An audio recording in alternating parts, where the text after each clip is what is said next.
Mike was just talking about bye week. Did a lot of recruiting. We practiced Tuesday, Wednesday, Thursday.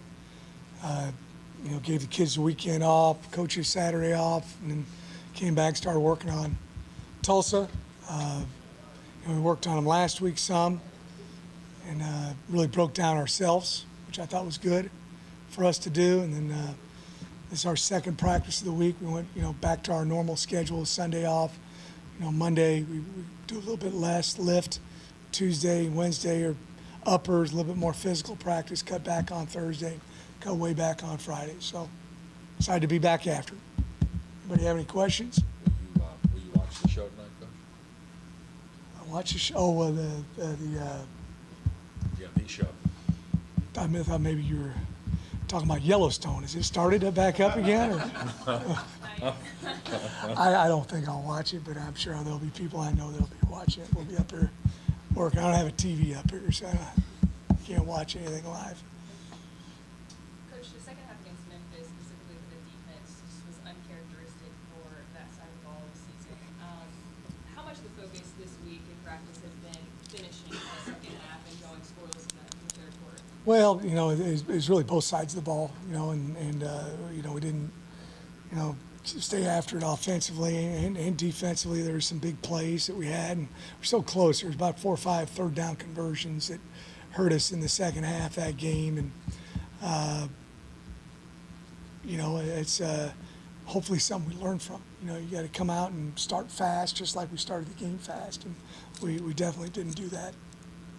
Without giving away the farm, is there anything that you discovered in self-scout last week that can help you going down the stretch? Yes. No, there's a few things, that, the other thing too is, is who you're playing and what they can do well.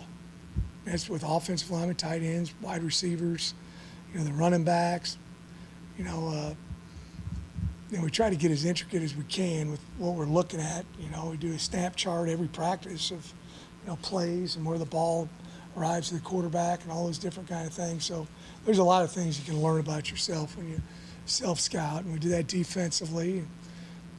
Sometimes, I think I said it here a week or two ago, sometimes you think you're doing something really well and you look and analyze it and you're not doing it very well, or think you had one bad play out of 15, but that's the only one you remember. So that's why it's so important to break everything down, and I'm a numbers guy, and our coaches are as well.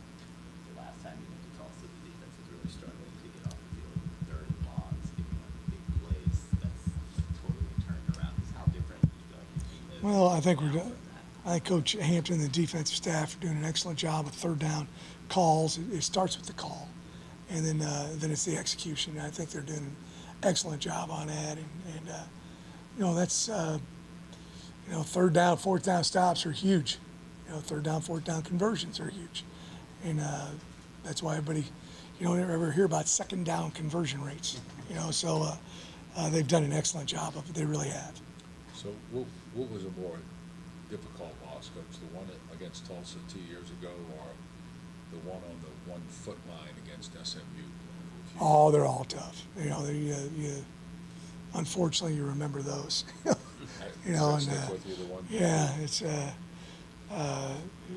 Sometimes that's a bad trait I have. I remember sometimes the L's more than the W's. Shouldn't be that way, but they're all tough when you put everything into it and have an opportunity to win, and it doesn't happen at the very end of the game. They're all difficult when it happens like that. When that game happened, did you tell yourself at that point, hey, maybe defensively we have to maybe have a different approach? Well, it's just, it's what we were just talking about a moment ago with the third down and the fourth down stops. And so much of coaching is situational football. And, we really push that here. We do it in the summer. We do it in preseason camp. We did a bunch of it last week during a bye week. And you just got to have a plan. And it's almost, I've had some situations that have occurred, and I've been coaching a long time, that you didn't think would happen. They happened, and you saw a lot of it. Shoot, I was watching a little bit of some NFL games and highlights when I got in Sunday night. You have some guys that are getting paid a lot of money, and sometimes they do some foolish things, you know. Had a guy take his helmet off, and instead of it being what do they kick extra points in the NFL?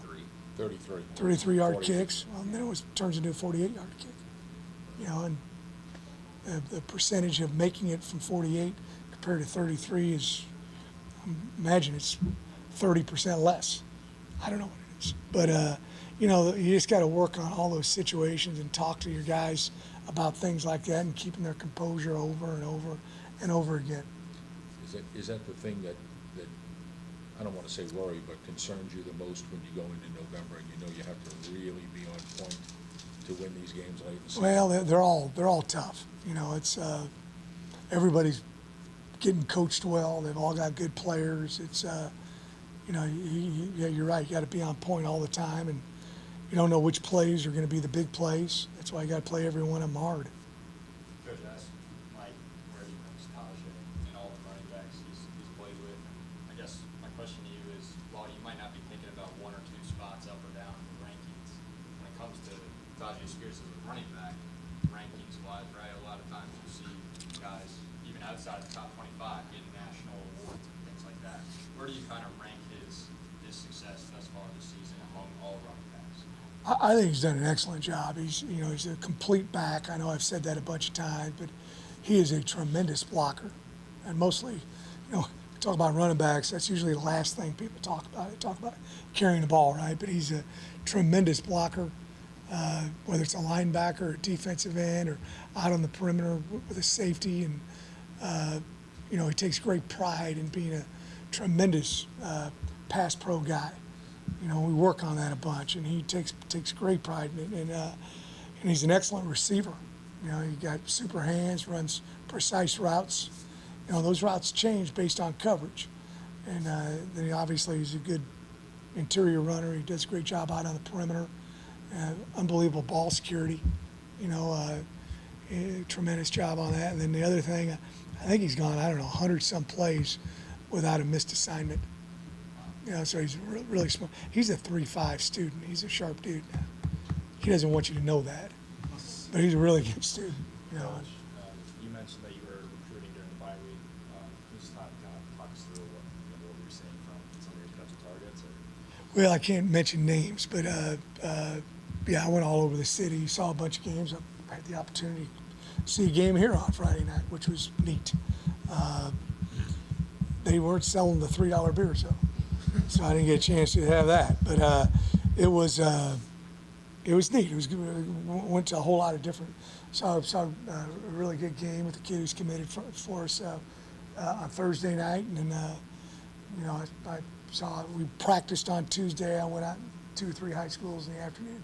Tuesday I did the same thing Wednesday, Thursday, and then I went to the ball game and I hit about 4 on Friday, and then came to the ball game here. So fortunate that we're in a big city and can do the other schools I've been at. It was kind of hard to do it because of, you know, the distance. There wasn't that, you didn't have that population, so that was good.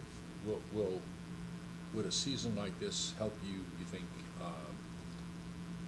exponentially in recruiting locally? Or? Oh, it can help you. There's no question about it. And but we're still selling the same things we've always sold, and that's opportunity for a world-class education. 39th ranked school academically in America out of 4,140 colleges and universities. That's pretty good.